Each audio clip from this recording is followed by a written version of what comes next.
Hello, hello à toutes, hello à tous. J'espère que vous allez bien, j'espère que vous avez passé une belle journée. Pour ceux qui ne me connaissent pas, je suis Stéphanie Loyer, je suis la fondatrice de Raise Yourself et j'accompagne mes clients et mes clientes à réaliser leurs ambitions pro et perso. Euh, Aujourd'hui, j'ai envie de vous parler en fait de la singularité. La singularité pour moi, c'est vraiment ce côté d'être pleinement soi avec toutes nos facettes et de mettre au service finalement de quelque chose de plus grand sans se cacher. Sans se cacher parce que finalement, c'est pour ça qu'on est choisi pour faire ce qu'on fait.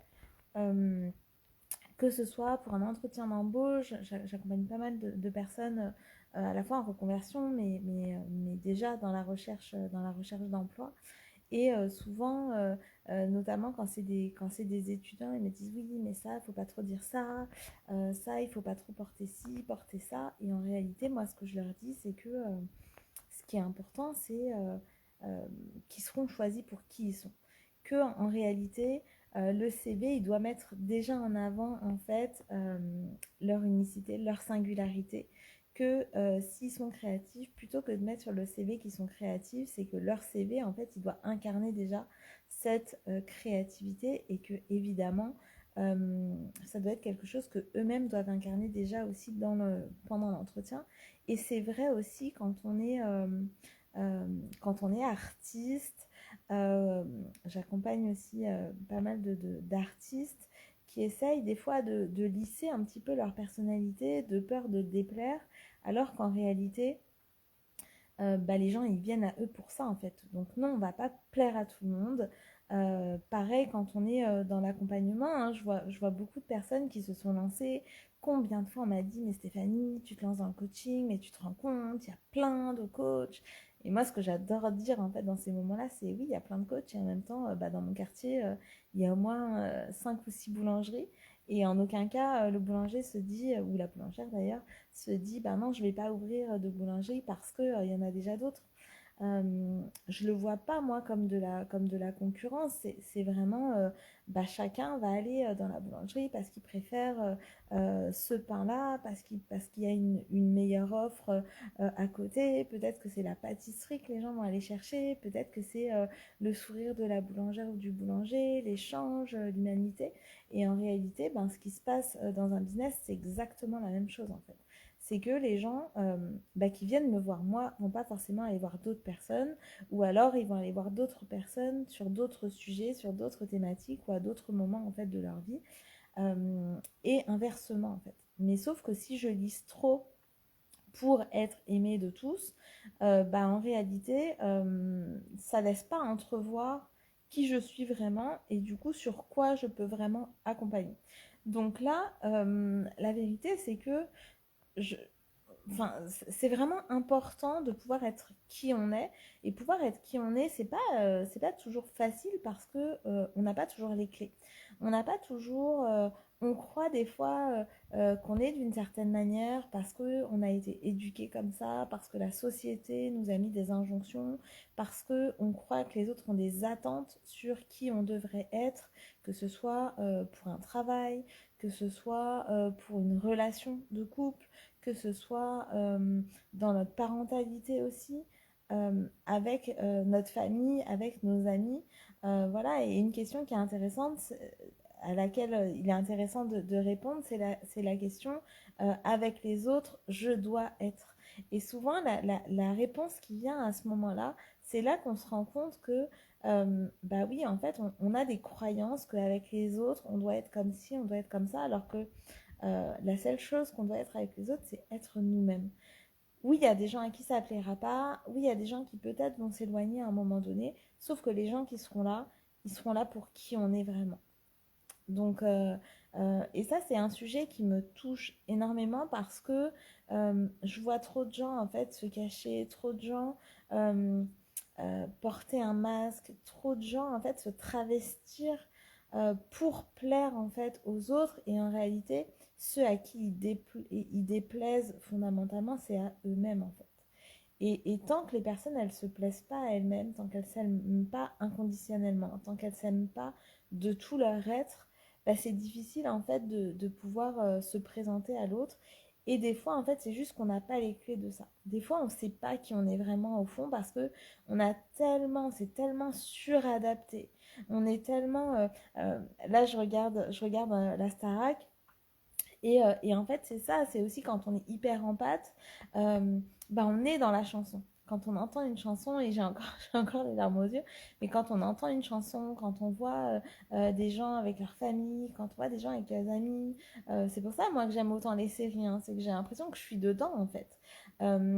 Parce qu'on a l'impression que c'est presque notre vie, et du coup, sortir de ça pour ressentir ce que nous, on ressent vraiment, pour être cette personne qu'on est vraiment au fond de nous, bah, ça demande en fait d'aller regarder ça et ça demande aussi euh, d'arrêter de se raconter des histoires. Donc des fois, c'est pas confortable de se dire que notre ego, en fait, il nous a fait croire pendant tout ce temps qu'on était comme ça, alors qu'en réalité, pas du tout.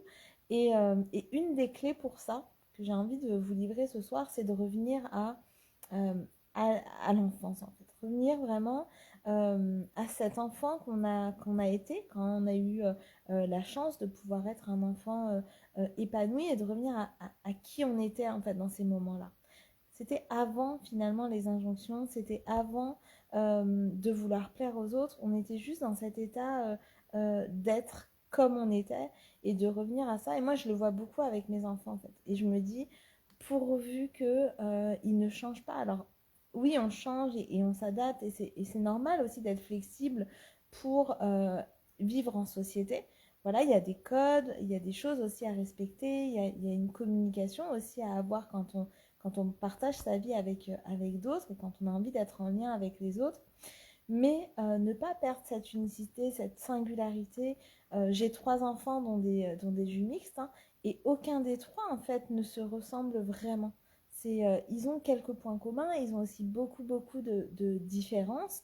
Et en fait, on ne peut pas les comparer finalement parce qu'ils ont chacun vraiment leur truc. Et je me dis, en fait, moi, en tant que maman, mon rôle, c'est aussi de les aider, de les accompagner à ce qu'ils puissent garder finalement ça, cette beauté, en fait, d'être complètement librement, comme mon Lucas de 4 ans et demi qui adore se déguiser en robe à paillettes. Mais waouh, quoi! Waouh! Enfin, je trouve ça beau. Alors oui, avec évidemment toutes ces appréhensions, enfin évidemment ou pas d'ailleurs, hein, mais ces appréhensions de maman que je peux avoir sur le regard que pourraient porter les autres sur lui, mais c'est surtout la peur qu'on puisse lui faire du mal, en fait, hein, qu'il puisse souffrir de ça, et en même temps d'être là pour soutenir voilà, ses envies, ses désirs à ce moment-là. Et pareil avec Esteban et Eva, qui sont en fait dans cet âge où finalement ils sont dans la liberté d'être. Et, et, et du coup, ben, moi, ça me tient encore plus à cœur, là, le fait, enfin, ça me tenait déjà très, très à cœur avant, mais le fait d'être maman, bah, je prends aussi la mesure de tout ça. Et sauf qu'à un moment donné dans la vie, autour de l'adolescence, déjà préadolescence, bah, le regard des autres va venir encore plus nous toucher, va venir, enfin, voilà. Et donc, c'est plus nous, on s'accepte tel que l'on est pleinement et on va aller regarder qui on est vraiment au fond de nous, même les parts de nous qu'on déteste, et plus on va être dans l'accueil de ça, dans l'accueil inconditionnel de ça, plus on va réussir à l'être avec les autres. Et encore une fois, hein, moi, ce qui m'aide vraiment, c'est mes enfants, c'est de me dire, bah, en fait, qu'est-ce que j'ai envie que eux vivent plus tard. Est-ce que j'ai envie qu'ils aient honte de partie d'eux-mêmes? Est-ce que j'ai envie qu'ils se sentent coupables d'être ou de ne pas être comme ça? Ben non, en fait. Et donc, c'est mon rôle, enfin, en tout cas, j'estime que c'est de mon rôle euh, d'incarner en fait pleinement qui je suis pour que eux se sentent libres de le faire. Et après, ils choisiront eux de le faire ou pas. Mais c'est quelque chose qui me semble vraiment mais tellement, tellement important. Et après, ben oui, peut-être qu'il y aura moins de monde autour de nous, mais les personnes qui seront là, elles seront là pour qui on est vraiment et on n'aura pas à lutter, à porter un masque en permanence. On aura juste cette légèreté, cette fluidité d'être. tout en disant les choses, parce qu'il ne s'agit pas d'être que dans le monde des bisounours et de ne rien se dire. Non, c'est d'être vraiment qui on est, entouré de personnes qui nous aiment pour qui on est vraiment en fait. Avec nos qualités, avec nos défauts. Et même si des fois ils nous disent ce qu'ils n'aiment pas de nous, et c'est ok en fait. Parce que c'est pas parce qu'on est avec les autres qu'on est censé tout aimer d'eux, mais par contre, c'est tout accueillir en fait. C'est accueillir l'autre dans tout ce qu'il est, et après de décider ce qu'on fait de ça. Donc ça, c'était mon partage pour vous aujourd'hui, sans filtre du coup. Voilà, pour être complètement 100% moi-même dans ma singularité. Euh, je vous embrasse très très très fort. Évidemment que y a des personnes autour de vous qui seront ravies en fait d'entendre ce message aujourd'hui ou dans les jours qui viennent. Donc partagez-le, partagez ce message, partagez cette vidéo ou partagez ce message vous pour les personnes qui vous entourent. Je vous embrasse très très fort, je vous souhaite une belle soirée et je vous retrouve demain pour la suite de ce défi 365 jours de live. Je vous embrasse très fort, à demain.